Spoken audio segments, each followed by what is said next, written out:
एक व्यापारी व्यापार करने के लिए एक शहर से दूसरे शहर जाता था। बीच में रेगिस्तान का कुछ इलाका पड़ता था। वह आदमी एक नेगेटिव सोच वाला इंसान था। हमेशा शिकायत करता रहता था कि मेरे पास ये नहीं है, वो नहीं है, इसकी कमी है, उसकी कमी है। एक दिन वह रेगिस्तान से गुजर रहा था, तभी उसकी पानी की बोतल खाली हो जाती है। उसे बड़ी जोर की प्यास लगती है, लेकिन रेगिस्तान में पानी न मिलने की वजह से उसे बहुत गुस्सा आता है और बोलता है कि कितनी खराब जगह है, न कोई पेड़ न पानी, रास्ता भी लंबा है, रेगिस्तान पार करना है। तभी आसमान की तरफ देख करके कहता है कि भगवान, ये कैसी जगह बना दी है आपने। अगर मेरे पास बहुत सारा पानी होता, बहुत सारे संसाधन होते तो इस जगह पर हरियाली कर देता, बहुत सारे पेड़ लगा देता। वह आदमी ऊपर देखकर ये सब बातें कह रहा होता है और ऐसा लग रहा था कि जैसे ऊपर वाले से जवाब की प्रतीक्षा कर रहा हो कि भगवान कुछ कह दे। अब चमत्कार ये हुआ कि वह जैसे ही नीचे देखा, उसे अपने आंखों के सामने कुआं दिखाई दिया। वह पूरी तरह घबरा गया, क्योंकि उसने कभी भी रेगिस्तान में कुआं नहीं देखा था। वह कुएं के पास पहुंचा और देखा कि कुआं पूरी तरह पानी से भरा हुआ है, परंतु वह आदमी नेगेटिव सोच वाला था और हमेशा शिकायत करता रहता था। और फिर से आसमान की तरफ देखते हुए बोला, भगवान, आपने पानी से भरा हुआ कुआं तो दिया, लेकिन पानी निकालूंगा कैसे। तो इस बार जब वह नीचे देखा तो फिर से चमत्कार हुआ। उसे कुएं के पास रस्सी और बाल्टी दिखाई दी, लेकिन आदमी फिर से ऊपर देखा और बोला, भगवान, अब इस पानी को ले जाऊंगा कैसे। तभी उसको एहसास हुआ जैसे उसके पीछे कोई है। वह पीछे मुड़कर देखा तो एक ऊंट खड़ा हुआ होता है। वह पूरी तरह से घबरा गया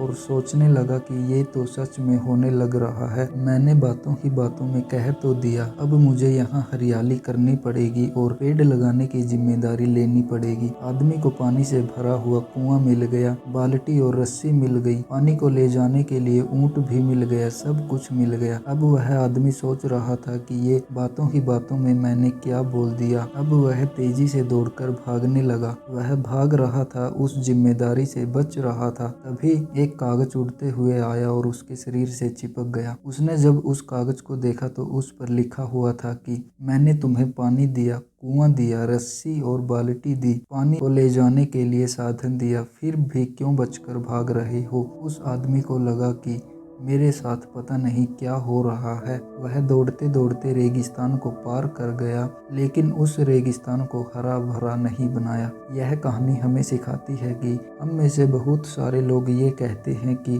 बड़े स्कूल में पढ़ लिया होता या कॉलेज में चला गया होता तो ये कर लेता, अगर मेरे पास बहुत सारा पैसा होता तो ये कर लेता, मेरा बॉस मेरा साथ नहीं देता है, नहीं तो पता नहीं क्या कर देता। हम हमेशा शिकायतें करते रहते हैं, अपनी जिम्मेदारी से बचकर भाग रहे होते हैं। ये कहानी हमें सिखाती है कि लाइफ में हम जो कुछ भी कर रहे हैं उसकी 100% जिम्मेदारी हमारी है कि उस काम को बिना किसी शिकायत के पूरा करें। तो दूसरों पर दोष देना, उनकी गलतियां बताना बंद कीजिए, अपनी गलतियों को सुधारना शुरू कीजिए।